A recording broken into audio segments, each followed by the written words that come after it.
எந்தெந்த வயதினருக்குலாம் பிபி வரலாம் sir? Cut off அப்படின்றது கரெக்டா கிடையாது. சிறு வயதினர் கூட வரலாம், நமக்கு அது மாதிரி குழந்தைகள் கூட அது மாதிரி வரலாம். குழந்தைங்களுக்கு மோஸ்டா அது மாதிரி வந்ததுன்னா செகண்டரி இரண்டாம் நிலை ஹைப்பர் டென்ஷன் சொல்லுவாங்க. பிரைமரி ஹைப்பர் டென்ஷன்றது பெரியவங்களுக்கு அது மாதிரி வர மாதிரி வரும். உங்களுக்கு முதல் நிலையில வரது டைரக்டா வந்து நம்ம எப்படின்னா ரத்த குழாயில இருக்கிற பிரச்சனைனால உங்களுக்கு அது மாதிரி வரது பிரைமரி ஹைப்பர் டென்ஷன், முதல் நிலை ஹைப்பர் டென்ஷன் சொல்லுவாங்க.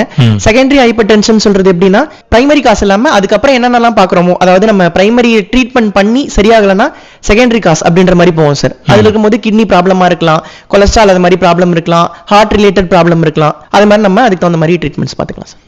இப்போ கேள்வி போடுறோம், இப்போ ஒரு டான்ஸ் ஆடிட்டு இருக்காரு, அவரு சடனா பிபி ஹையா இறந்துடுறாரு. ஒரு விளையாட்டு வீரர் இருக்காரு, அவரு ஒரு கபடி விளையாடிட்டு இருக்கும்போது அந்த கிரவுண்ட்ல இருந்து அப்படியே சடனா இதாயிடுறாரு. அப்போ எந்த சிம்டம்ஸுமே இல்லை, எதுவுமே இல்லை, பார்த்தா ஒரு ஹை பிபி ஆயிடுச்சு அப்படின்றாங்க.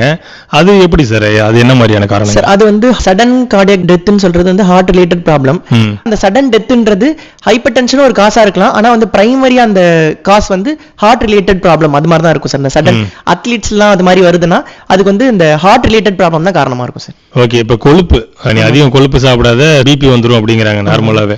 அது கரெக்ட்டா? இல்ல நல்ல கொழுப்பு ஒன்றும் பிரச்சனை இல்ல, இதெல்லாம் தவிர்க்கணும் அப்படிங்கிற மாதிரி இருக்கா? ஆமா சார், இருக்கு சார். ஆக்சுவலா நல்ல கொழுப்பு கெட்ட கொழுப்பு, ஹை டென்சிட்டி லிப்போப்ரோட்டீன் சொல்லுவாங்க, அதே மாதிரி லோ டென்சிட்டி லிப்போப்ரோட்டீன் சொல்லுவாங்க. அது வந்து நம்ம ஃபுட்ஸ் வச்சுதான், லைக் எப்படின்னா இப்போ பிளான்ட் பேஸ்டு புரோட்டீன்ஸ் இருக்கு. அதே மாதிரி கொலஸ்ட்ராலுக்கு வந்து எப்படின்னா ஹை டென்சிட்டி லிப்போப்ரோட்டீன் என்னன்றதுன்னா அது என்ன பண்ணும்னா நம்ம ஹார்ட்ல இருக்கிற அந்த கொழுப்பை வந்து ஹார்ட்ல இருந்து கொண்டு போயிட்டு மற்ற இடங்கள்ல சேர்க்கும். எல்டிஎல் சொல்லுவாங்க, லோ டென்சிட்டி லிப்போப்ரோட்டீன் சொல்லுவாங்க. அது என்ன பண்ணுதுன்னா மற்ற இடங்கள்ல இருக்கிற கொலஸ்ட்ராலை கொண்டு போய் ஹார்ட்ல சேர்க்கும். அப்ப நம்ம மெயின் எய்ம் என்ன இருக்கும்னா அந்த எல்டிஎல் குறைக்கணும், நம்ம எஸ்டிஎல் வந்து அதிகப்படுத்தணும் அப்படின்ற மாதிரி தான் இருக்கும். அதுக்கு தகுந்த மாதிரி ஃபுட் வந்து நம்ம பேட்டர்ன்ஸ் வந்து நம்ம மாத்திக்கிறது கரெக்டா இருக்கும். எப்படின்னா இப்போ நீங்க அந்த நட்ஸ் வகைகள் எடுத்துக்கலாம், அந்த மாதிரி ஹையா இருக்கிற அந்த முந்திரி மாதிரி ஐட்டம்லாம் வந்து அதிகமான கொழுப்பு கெட்ட கொழுப்பு அது மாதிரி இருக்கிற மாதிரி இருக்கும். ஆயிலி ஃபுட்ஸ் எல்லாமே அந்த பாம் ஆயில் எடுத்துக்கிறது அது மாதிரி இருக்கும். மோஸ்டா நம்ம எப்படி யூஸ் பண்ணலாம், ஒரு மிக்சர் ஆஃப் ஆயில் கலந்த மாதிரி எண்ணெய் யூஸ் பண்ணிக்கலாம். இப்போ ரிஃபைண்ட் ஆயில் தான் யூஸ் பண்ணணும் அப்படின்னா ரிஃபைண்ட் ஆயில் மட்டுமே கிடையாது, ரிஃபைண்ட் ஆயில் யூஸ் பண்ணலாம், ஆலிவ் ஆயில் சொல்றாங்க, அது மாதிரி முடிஞ்ச மாதிரி கலந்த மாதிரி எண்ணெய், கடலை எண்ணெய், நல்லெண்ணெய், ஒரே ஆயில் யூஸ் பண்ணாம கலந்த மாதிரி எண்ணெய் யூஸ் பண்ணும்போது இந்த நல்ல கொலஸ்ட்ராலையும் கெட்ட கொலஸ்ட்ராலையும் நம்ம பேலன்ஸ் பண்ணிக்கலாம். அந்த மாதிரி. ஆனா கொழுப்பு அதிகமான அது பிபிக்கு ஹைப்பர்டென்ஷன் அது ஒரு ரீசன். ஓகே சார், இப்போ என்னென்ன டைப் இருக்கு சார் இதுல? ஹைப்பர்டென்ஷன்ல பிரைமரி ஹைப்பர்டென்ஷன், செகண்டரி ஹைப்பர்டென்ஷன் தான் சொல்லுவாங்க.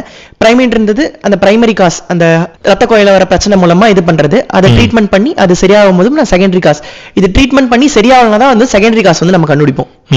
ஏன்னா இந்த டேப்லெட்ஸ்ல சில பேர் கம்மியாகும், ஒரு டேப்லெட் யூஸ் பண்ணுவாங்க, ரெண்டாவது டேப்லெட் யூஸ் பண்ணுவாங்க, அதுக்கப்புறம் மூணாவது டேப்லெட் யூஸ் பண்ணுவாங்க சார். அது யூஸ் பண்ணி அது சரியாகலனா அது வந்து செகண்டரி ஹைப்பர்டென்ஷன் நம்ம அதை முத்திரை பண்ணிட்டு அதுக்கப்புறம் அதுக்கான காசு என்ன இருக்குன்னு சொல்லிட்டு ரத்த பரிசோதனை எல்லாம் இருக்கு, மற்ற ஸ்கேன்கள்லாம் இருக்கு, கிட்னி ஸ்கேன் பண்றது மாதிரி ஸ்கேன் பண்ணிட்டு நம்ம அதை கண்டுபிடிச்சிடலாம் சார்.